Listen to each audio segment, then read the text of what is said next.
তো আমাদের গত ক্লাসে তৃতীয় অধ্যায়ের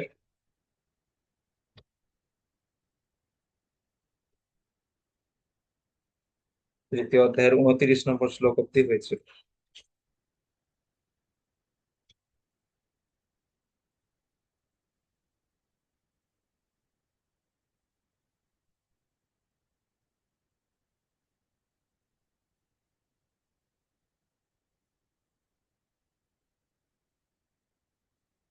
তাই তো আমরা আলোচনা করেছি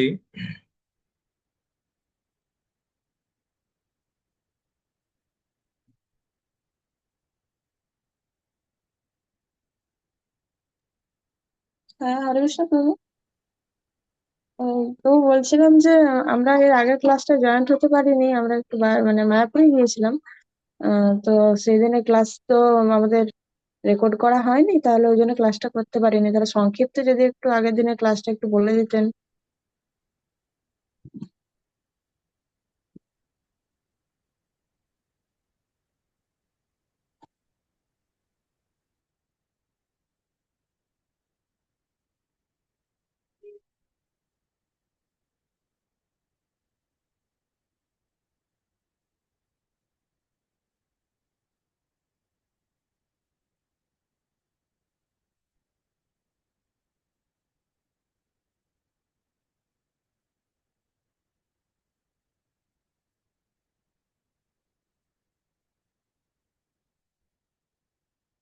তো আমরা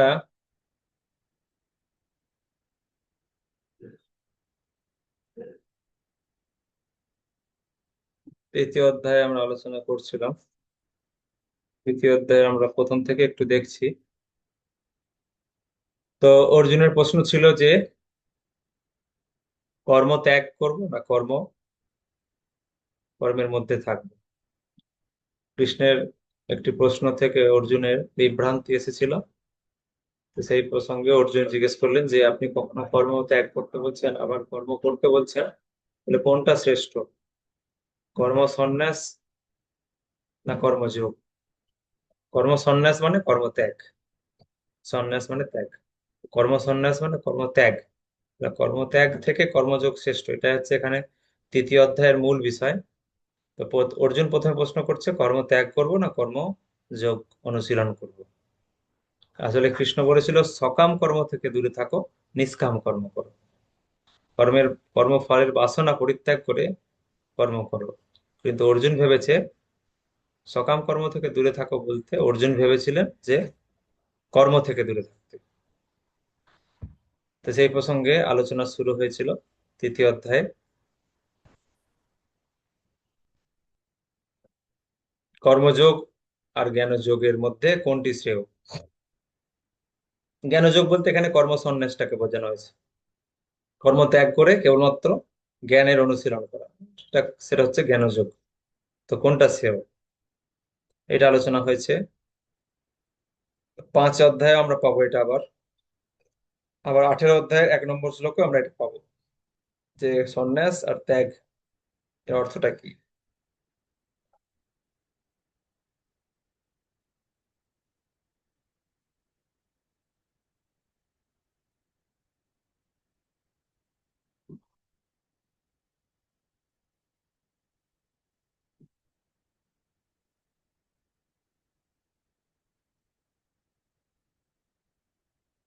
তারপরে আলোচনা হয়েছিল কর্ম কেন করতে হবে, কারণ কর্ম না করে কেউ এক মুহূর্ত থাকতে পারে না। কর্ম না করলে ইন্দ্রিয়গুলি দ্বারা বিভ্রান্ত হতে হবে। কর্ম না করে কর্মফল থেকে মুক্ত হওয়া যায় না। কর্ম না করলে দেহযাত্রাও নির্বাহ করা যায় না। তো সেই জন্য কর্মটাকে শ্রেষ্ঠ হিসাবে বলা হচ্ছে। তার পরিপ্রেক্ষিতে এই সাপোর্টিং এই যুক্তিগুলো দেওয়া হয়েছে, এগুলো ভগবান বলেছেন। তো 10 মিনিট পরে আমার এটা কেটে যাবে। যে সাবস্ক্রিপশনটা ছিল, সেই সাবস্ক্রিপশনটা শেষ হয়ে গেছে। ওটা ইমিডিয়েট আমি রিচার্জ করব।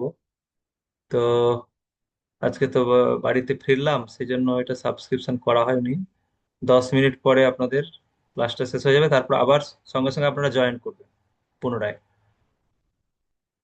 মাঝখানে একটু ক্লাসটা ডিসকন্টিনিউ হয়ে যাবে আর কি। তো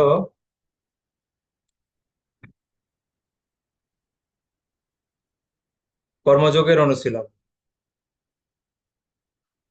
সে সম্পর্কে বলা হয়েছিল।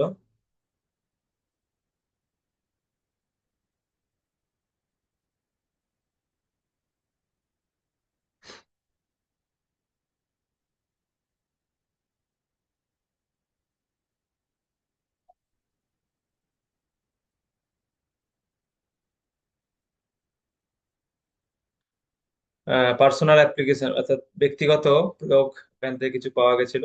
ইন্দ্রিয় তর্পণের জন্য কিছুই করা উচিত নয়, সবকিছু কৃষ্ণের সন্তুষ্টি বিধানের জন্যই করা উচিত। মানে যজ্ঞার্থাৎ কর্ম অন্যত্র লোকহয়ং কর্মবন্ধন একটা শ্লোক ছিল। তো সেই শ্লোকের পরিপ্রেক্ষিতে এই সিদ্ধান্ত, এটা হচ্ছে ব্যক্তিগত প্রয়োগের একটি সিদ্ধান্ত, নীতি, নীতি শিক্ষা। হুম, তো নিজেকে আত্মসমীক্ষা করতে বলা হচ্ছে যে আমি কি সম্পূর্ণটা যা কিছু করছি সারাদিন সবকিছু কৃষ্ণের সন্তুষ্টি বিধানের জন্য করছি, তাহলে আমি কি মুক্তির পথে এগোচ্ছি, নাকি আমি কর্মবন্ধনে আবদ্ধ হচ্ছি। তো এই বিষয়গুলো ছিল। তারপরে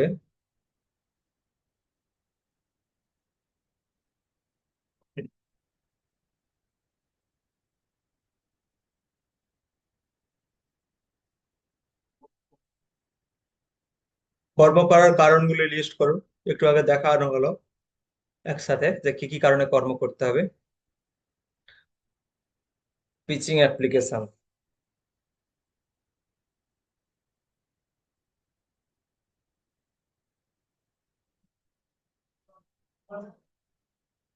পিচিং অ্যাপ্লিকেশন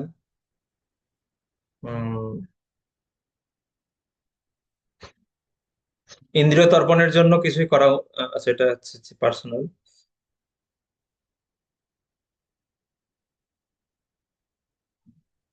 হুম, যজ্ঞে, যজ্ঞের উদ্দেশ্য, যজ্ঞ সম্পর্কে বলা হয়েছিল দেব দেবতার উদ্দেশ্যে যজ্ঞ আর ভগবানের উদ্দেশ্যে যজ্ঞ। তো যজ্ঞ করার উদ্দেশ্যটা হচ্ছে বিষ্ণুর প্রীতিবিধান। কেন না, বিষ্ণুর প্রীতিবিধান করলে একমাত্র জড় বন্ধন থেকে মুক্ত হওয়া যাবে, ভগবত ধামে ফিরে যাওয়া যাবে। কেউ যদি দেব দেবতার উদ্দেশ্যে যজ্ঞ করে তাহলে সে চোর থেকে, চুরি করা থেকে মুক্ত হবে কিন্তু পাপ থেকে মুক্ত হবে না, যার ফলে সে কর্মবন্ধনে বদ্ধ হবে। দেবদেবতার উদ্দেশ্যে যজ্ঞ করলেও, দেবদেবতার পূজা করলেও কর্মবন্ধনে আবদ্ধ হবে। তবে যেহেতু দেবদেবতারা ভগবানের আদেশে আমাদেরকে সমস্ত প্রয়োজনীয় আহ সবকিছু সামগ্রী সরবরাহ করছেন দেবদেবতারা, তো সেই জন্য দেবদেবতাদের সন্তুষ্টি বিধানের জন্য যজ্ঞ করলে অন্তত, হ্যাঁ, চুরি করা থেকে, চুরি করার যে অপরাধ তা থেকে মুক্ত হবে। মানে দেবদেবতারা যেহেতু দিচ্ছেন তাহলে তাদের উদ্দেশ্যে সন্তুষ্টি বিধানের মাধ্যমে আমরা ভোগ করছি, সেটা ঠিক আছে, কিন্তু কর্মবন্ধনে সে আবদ্ধ হবে জড় জগতে। তারপর যজ্ঞ করলে কি কি ফল।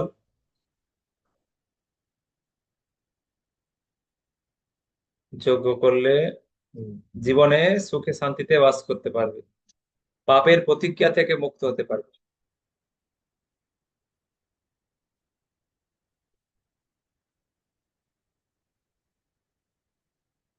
ধীরে ধীরে মুক্তি লাভ করবে। উদাহরণ দেওয়া হয়েছিল, ছিল তাৎপর্যে রোগ প্রতিষেধক টিকা, অন্তিমে ভগবত ধামে ফিরে যেতে পারবে। মানে ভগবানের উদ্দেশ্যে যদি যজ্ঞ করা হয় জীবনে সুখে শান্তিতে বাস করতে পারবে। মানে শুধু যে যে ভগবত ধামে ফিরে গিয়ে সুখ পাবে তা নয়, এই জড়জগতেও সে যখন জীবনযাপন করবে সে সুখে জীবনযাপন করবে, সুখে শান্তিতে। এই যজ্ঞ, যজ্ঞকাল, তাহলে যজ্ঞটা কি, কেউ যদি বলে যজ্ঞ কি, যজ্ঞ মানে কেবলমাত্র বিষ্ণুর সন্তুষ্টি বিধানের উদ্দেশ্যে সমস্ত কর্ম অভ্যাস করা, এটাই যজ্ঞ। পাপের প্রতিজ্ঞা থেকে মুক্ত হবে এবং অন্তিমে ভগবত ধামে ফিরে যাবে। তা যজ্ঞের প্রয়োজনীয়তাটা কি, যজ্ঞ করলে এই ফল ঠিক আছে, যে যজ্ঞের প্রয়োজনীয়তাটা কি। যে যজ্ঞ নাও তো করতে পারি, না করেও তো থাকতে পারি। আর যজ্ঞ করা দরকার কেন? না, অন্ন খেয়ে জীবন ধারণ করা হয়, আর বৃষ্টির ফলে অন্ন উৎপন্ন হয়, যজ্ঞের ফলে বৃষ্টি হয়। আর শাস্ত্রে কর্ম থেকে যজ্ঞ হয়, আর বেদ থেকে যজ্ঞ তৈরি হয়, শাস্ত্র তৈরি করেছেন ভগবান। হম। তাহলে ভগবান থেকে স্বাস্থ্য, স্বাস্থ্য থেকে যজ্ঞ, যজ্ঞ থেকে বৃষ্টি, বৃষ্টি থেকে অন্ন, অন্ন খেয়ে জীবন ধারণ করছে। তাই সেই ভগবানের উদ্দেশ্যে এই যজ্ঞটা করা উচিত। যজ্ঞ যদি না করা হয় তাহলে কি হবে? না, পাপ ভোগ করতে হবে। যদি ভগবানের উদ্দেশ্যে যজ্ঞ না করে পাপ ভোগ করতে হবে। আচ্ছা ঠিক আছে, ভগবানের উদ্দেশ্যে করলো না, দেব দেবতার উদ্দেশ্যে করলো, তাহলে সে চোর চুরি করা থেকে মুক্ত হবে। আর দেব দেবতার উদ্দেশ্যেও করলো না, তাহলে ভগবানের উদ্দেশ্যে তো করলোই না, আবার দেব দেবতার উদ্দেশ্যেও করলো না, তাহলে 1 নম্বর পাপ ভোগ করতে হবে, 2 নম্বর আবার সে ভগবানের, এই দেব দেবতার কাছে সে চোর হবে। তো চোরকে তো দেব দেবতা শাস্তি দেবেই। চোরের পিছনে যেমন পুলিশ লেগে যায়, চোরের পিছনে যেমন পুলিশ লেগে যায়, সেরকম দেব দেবতারা আমাদের পিছনে আহ, লেগে যাবে, লেগে আছে তো, তাই না? রাহু, কেতু, শনি, মঙ্গল, দেব দেবতারা আমাদের পিছনে লেগে আছে সবসময়। কারণ আমরা অন্যান্য জন্মে চুরি করেছি, সেই জন্য আমাদের ওপরে দেবদেবীরা, মানে এই গ্রহ, জ্যোতিষ্ক গ্রহ যেগুলো আছে, এনারা তো সব দেবদেবী। এনারা আমাদের উপরে দৃষ্টি দিচ্ছে, কখনো বক্রি, কখনো তির্যক, কখনো বক্রি, কখনো, হ্যাঁ, দ্বিতীয় ঘরে, তৃতীয় ঘরে এসব আছে না, এগুলো সব বিভিন্ন গ্রহ। আমরা যেহেতু অন্যান্য জীবনে চুরি করেছি, তাই চোরের পিছনে যেমন পুলিশ লেগে থাকে, সব সময় চোরকে সব সময় সাবধানে থাকতে হয়, কারণ পিছনে সবসময় পুলিশের দৃষ্টি আছে। সেই রকম আমরা চুরি করেছি অন্য, তাই আমাদের পিছনে সবসময় গ্রহদের দৃষ্টি আছে। যা কিছু ঘটছে সব গ্রহদের, হম, তাদের পরিচালনায় ঘটছে, তাদের দৃষ্টি আমাদের উপরে সবসময় আছে, দৃষ্টি দিচ্ছে, বক্র দৃষ্টি, তাই না? এসব আছে। তো সেই জন্য কেউ যদি দেবদেবীর সন্তুষ্টি বিধান না করে, তাহলে সে চোর হবে। জগতে অভাব অনটন হয়, যে মানুষ চোর সে কি করে সুখী হতে পারে? কখনো সম্ভব না। তারপরে বলা হলো যে যদি কেউ ভগবানের উদ্দেশ্যে, দেব দেবতার উদ্দেশ্যে আহ তাকে কোনো, সে কোনো কর্ম করছে না, ঠিক আছে, দেব দেবীর উদ্দেশ্যে বা ভগবানের উদ্দেশ্যে কোনো কর্ম সে করবে না। কেন না, সে আত্মারাম স্তরে উত্তীর্ণ হয়েছে, সে দেহ বন্ধনের, দেহাত্মবোধের ঊর্ধ্বে উঠে গেছে, আত্মার স্তরে উত্তীর্ণ হয়েছে, তখন তার জন্য আর কোনো কর্ম করার কথা নয়, কর্ম করার প্রয়োজন নেই। তা সত্ত্বেও ভগবান বলছেন না, তা সত্ত্বেও কর্ম করা উচিত। কেন না, এর থেকে মানুষ শিক্ষা পাবে। কর্মের স্তরের ঊর্ধ্বে উঠেছে কেউ হয়তো, দেহাত্মবোধের ঊর্ধ্বে, তারপরেও তাকে কর্ম করতে বলছে, কারণ তার আচরণটা জগৎবাসী শিখবে, সেই জন্য। হম। যৎ যৎ আচরতি শ্রেষ্ঠ তৎ তৎ দেবতর জন সযৎ প্রমাণ কুরুতে লোকস্তদন বর্ততে।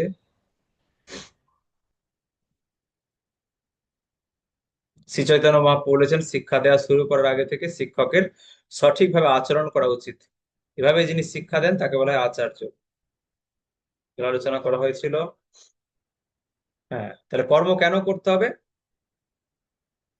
কেউ হয়তো শুদ্ধ ভক্ত হয়ে গেছে, কেউ হয়তো কি বলে, স্থিতপ্রজ্ঞ ব্যক্তিতে পরিণত হয়ে গেছে, স্থিতপ্রজ্ঞ স্তরে চলে গেছে, তারপরেও তাকে কর্ম করতে বলা হচ্ছে, কেননা জনসাধারণকে শিক্ষা দেওয়ার জন্য।